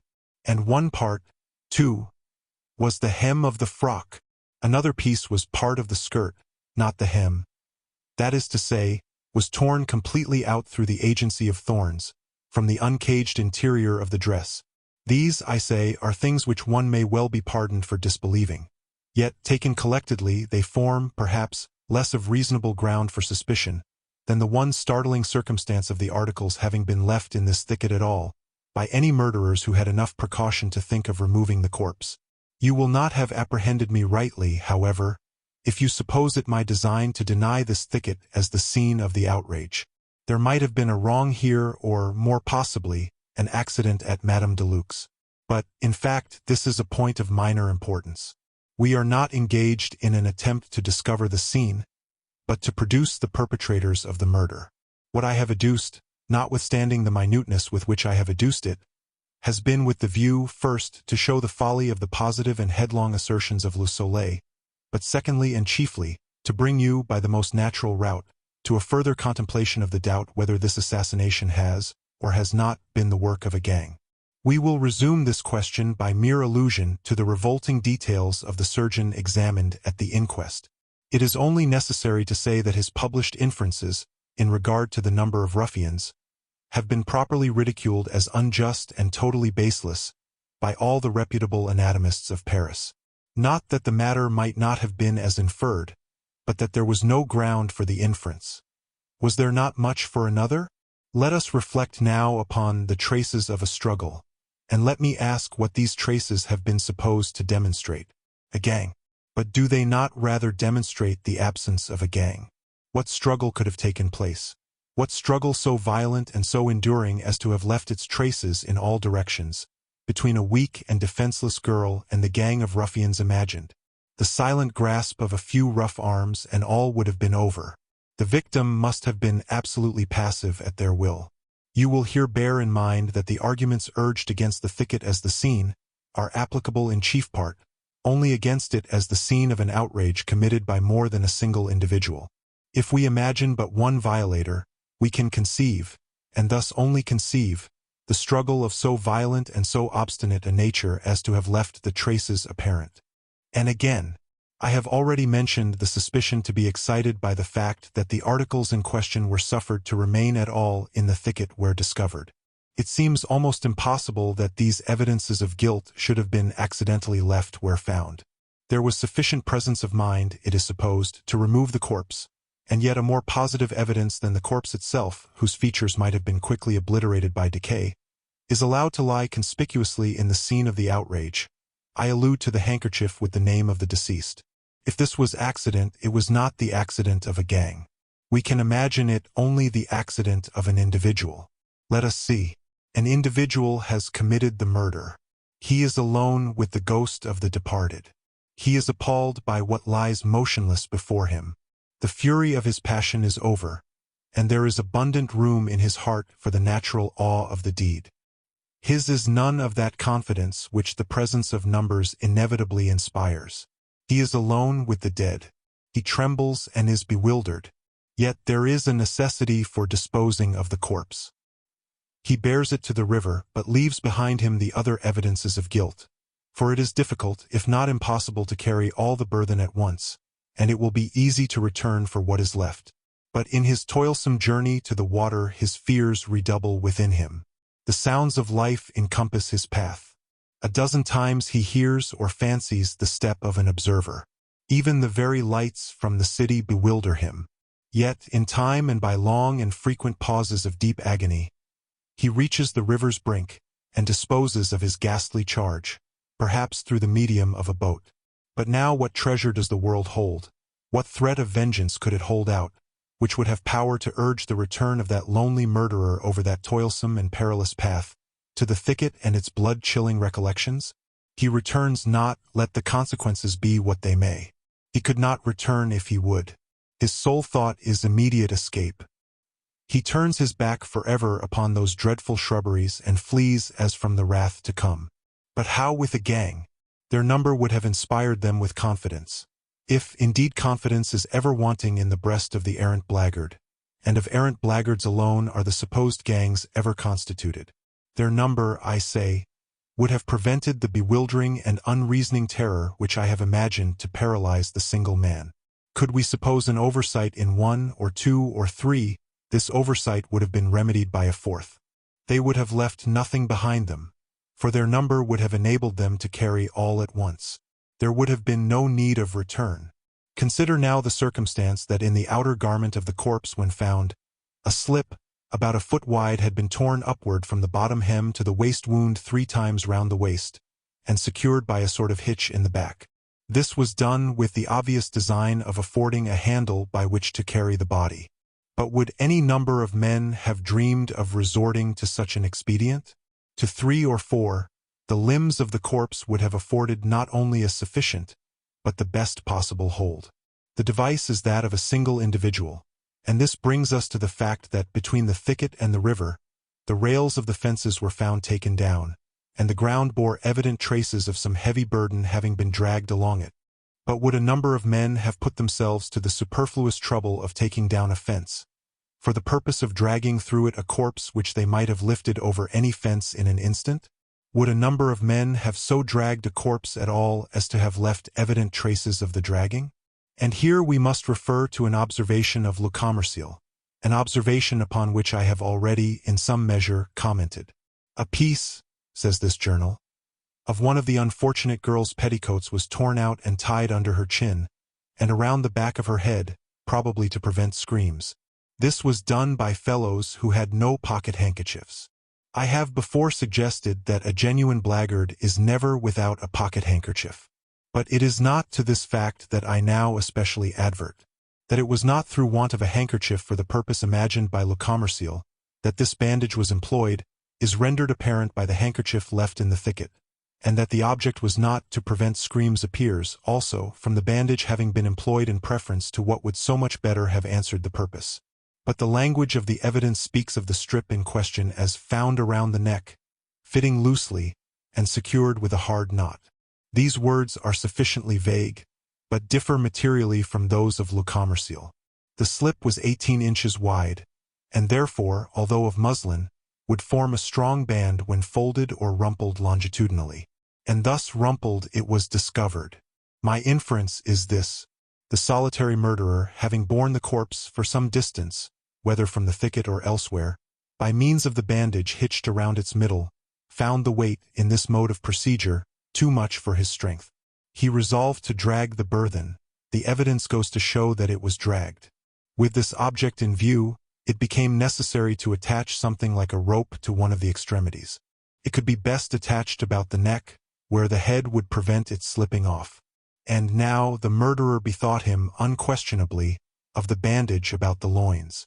He would have used this, but for its volution about the corpse, the hitch which embarrassed it, and the reflection that it had not been torn off from the garment. It was easier to tear a new slip from the petticoat. He tore it, made it fast about the neck, and so dragged his victim to the brink of the river. That this bandage, only attainable with trouble and delay, and but imperfectly answering its purpose, that this bandage was employed at all, demonstrates that the necessity for its employment sprang from circumstances arising at a period when the handkerchief was no longer attainable, that is to say, arising, as we have imagined, after quitting the thicket, if the thicket it was, and on the road between the thicket and the river. But the evidence, you will say, of Madame de Luc points especially to the presence of a gang in the vicinity of the thicket, at or about the epoch of the murder. This I grant. I doubt if there were not a dozen gangs, such as described by Madame de Luc, in and about the vicinity of the Barrière du Roule at or about the period of this tragedy. But the gang which has drawn upon itself the pointed animadversion, although the somewhat tardy and very suspicious evidence of Madame de Luc, is the only gang which is represented by that honest and scrupulous old lady as having eaten her cakes and swallowed her brandy, without putting themselves to the trouble of making her payment. Iti hinc illi ire? But what is the precise evidence of Madame de Luc? A gang of miscreants made their appearance, behaved boisterously, ate and drank without making payment, followed in the route of the young man and girl, returned to the inn about dusk, and recrossed the river as if in great haste. Now this great haste very possibly seemed greater haste in the eyes of Madame de Luc, since she dwelt lingeringly and lamentingly upon her violated cakes and ale for which she might still have entertained a faint hope of compensation. Why, otherwise, since it was about dusk, should she make a point of the haste? It is no cause for wonder, surely, that even a gang of blackguards should make haste to get home, when a wide river is to be crossed in small boats, when storm impends and when night approaches. I say approaches, for the night had not yet arrived. It was only about dusk that the indecent haste of these miscreants offended the sober eyes of Madame de Luc. But we are told that it was upon this very evening that Madame de Luc, as well as her eldest son, heard the screams of a female in the vicinity of the inn. And in what words does Madame de Luc designate the period of the evening at which these screams were heard? It was soon after dark, she says. But soon after dark is at least dark, and about dusk is as certainly daylight. Thus it is abundantly clear that the gang quitted the Barrière du Roule prior to the screams overheard by Madame de Luc. And although, in all the many reports of the evidence, the relative expressions in question are distinctly and invariably employed just as I have employed them in this conversation with yourself, no notice whatever of the gross discrepancy has, as yet, been taken by any of the public journals, or by any of the myrmidons of police. I shall add but one to the arguments against a gang, but this one has, to my own understanding at least, a weight altogether irresistible. Under the circumstances of large reward offered, and full pardon to any king's evidence, it is not to be imagined, for a moment, that some member of a gang of low ruffians, or of any body of men, would not long ago have betrayed his accomplices. Each one of a gang so placed is not so much greedy of reward, or anxious for escape, as fearful of betrayal. He betrays eagerly and early that he may not himself be betrayed. That the secret has not been divulged is the very best of proof that it is, in fact, a secret. The horrors of this dark deed are known only to one or two living human beings, and to God. Let us sum up now the meager yet certain fruits of our long analysis. We have attained the idea either of a fatal accident under the roof of Madame de Luc, or of a murder perpetrated, in the thicket at the Barrière du Roule, by a lover, or at least by an intimate and secret associate of the deceased. This associate is of swarthy complexion. This complexion, the hitch in the bandage and the sailor's knot, with which the bonnet ribbon is tied, point to a seaman. His companionship with the deceased, a gay, but not an abject young girl, designates him as above the grade of the common sailor. Here the well-written and urgent communications to the journals are much in the way of corroboration.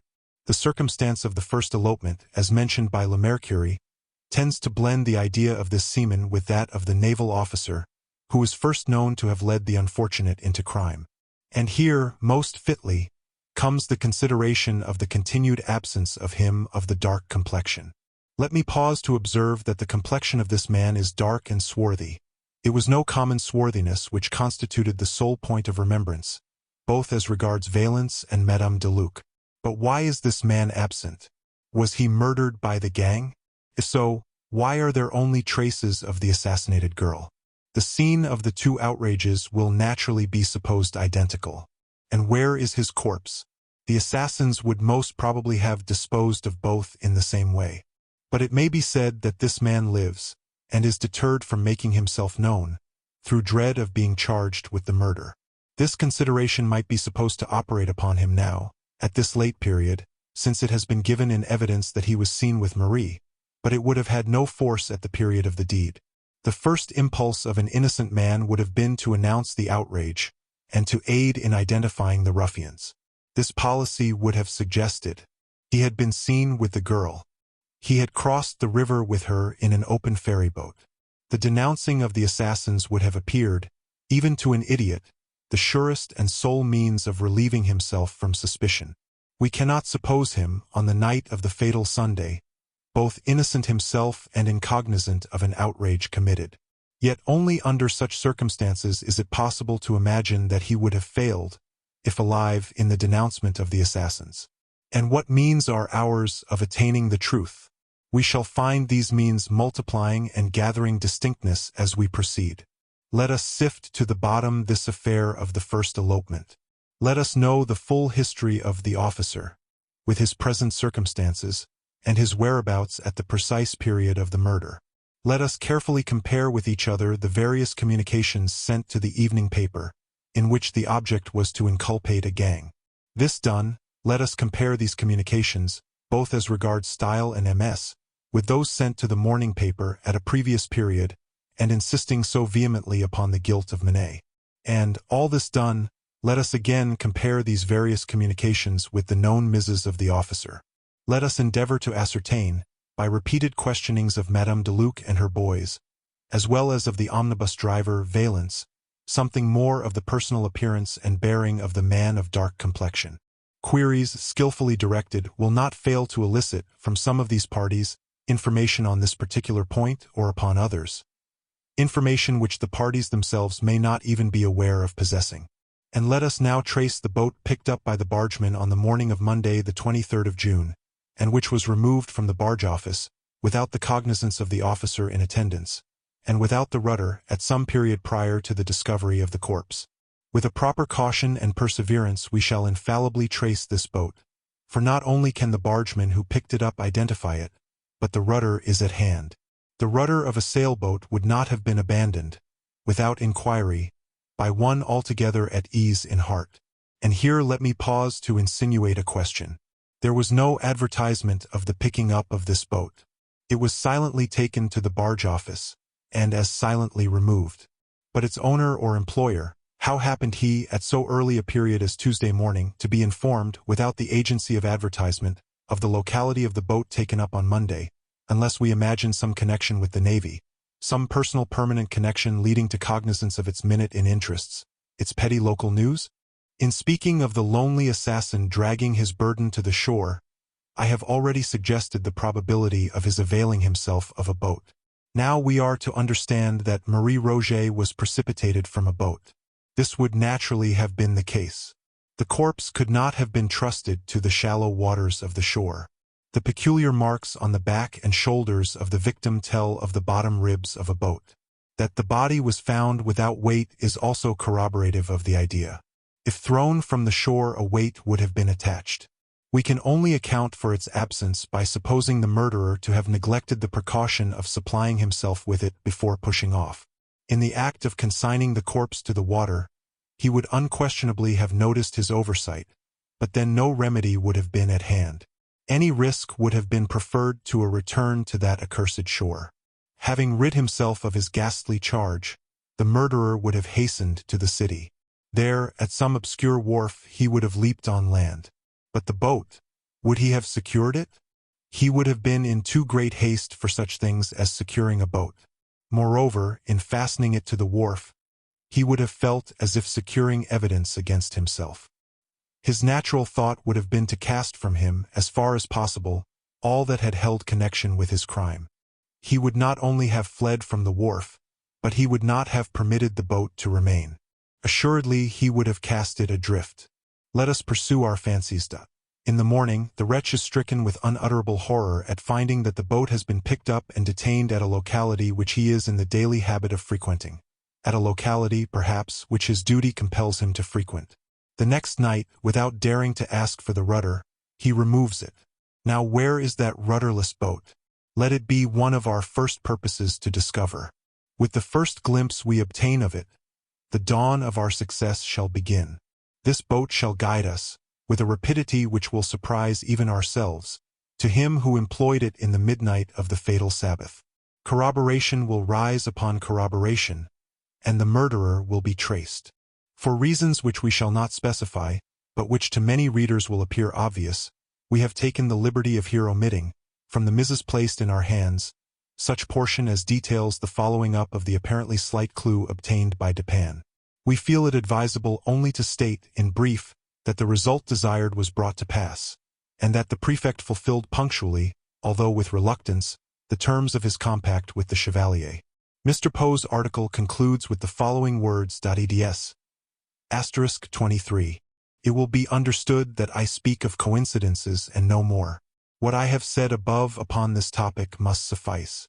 In my own heart there dwells no faith in praeternature.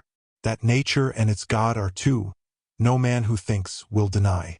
That the latter, creating the former, can, at will, control or modify it is also unquestionable. I say at will. For the question is of will, and not, as the insanity of logic has assumed, of power. It is not that the deity cannot modify his laws, but that we insult him in imagining a possible necessity for modification. In their origin these laws were fashioned to embrace all contingencies which could lie in the future. With God all is now. I repeat, then, that I speak of these things only as of coincidences. And farther, in what I relate it will be seen that between the fate of the unhappy Mary Cecilia Rogers, so far as that fate is known, and the fate of one Marie Rogêt up to a certain epoch in her history, there has existed a parallel in the contemplation of whose wonderful exactitude the reason becomes embarrassed. I say all this will be seen, but let it not for a moment be supposed that, in proceeding with the sad narrative of Marie from the epoch just mentioned, and in tracing to its denouement the mystery which enshrouded her, it is my covert design to hint at an extension of the parallel, or even to suggest that the measures adopted in Paris for the discovery of the assassin of a grisette, or measures founded in any similar ratiocination, would produce any similar result. For, in respect to the latter branch of the supposition, it should be considered that the most trifling variation in the facts of the two cases might give rise to the most important miscalculations, by diverting thoroughly the two courses of events. Very much as, in arithmetic, an error which, in its own individuality, may be inappreciable, produces, at length, by dint of multiplication at all points of the process, a result enormously at variance with truth. And, in regard to the former branch, we must not fail to hold in view that the very calculus of probabilities to which I have referred forbids all idea of the extension of the parallel, forbids it with a positiveness strong and decided just in proportion as this parallel has already been long drawn and exact. This is one of those anomalous propositions which, seemingly appealing to thought altogether apart from the mathematical, is yet one which only the mathematician can fully entertain. Nothing, for example, is more difficult than to convince the merely general reader that the fact of sixes having been thrown twice in succession by a player at dice is sufficient cause for betting the largest odds that sixes will not be thrown in the third attempt. A suggestion to this effect is usually rejected by the intellect at once. It does not appear that the two throws which have been completed, and which lie now absolutely in the past, can have influence upon the throw which exists only in the future. The chance for throwing sixes seems to be precisely as it was at any ordinary time, that is to say, subject only to the influence of the various other throws which may be made by the dice. And this is a reflection which appears so exceedingly obvious that attempts to controvert it are received more frequently with a derisive smile than with anything like respectful attention. The error here involved a gross error redolent of mischief. I cannot pretend to expose within the limits assigned me at present, and with the philosophical it needs no exposure. It may be sufficient here to say that it forms one of an infinite series of mistakes which arise in the path of reason through her propensity for seeking truth in detail.